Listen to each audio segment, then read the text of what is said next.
ఆ రోజుల్లో నేను అమ్మ ఇద్దరం కాంగ్రెస్ పార్టీకి, అధికారంలో ఉన్న కాంగ్రెస్ పార్టీకి రాజీనామా చేసి ఆ రోజు ప్రజల్లోకి వచ్చాం.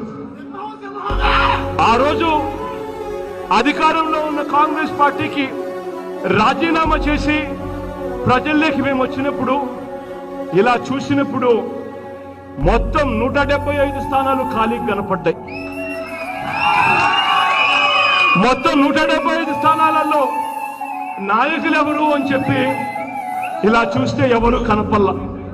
కానీ ఆ రోజు భయపడల. అధికారంలో ఉన్నది సోనియా గాంధీ అన్న భయపడలేదు.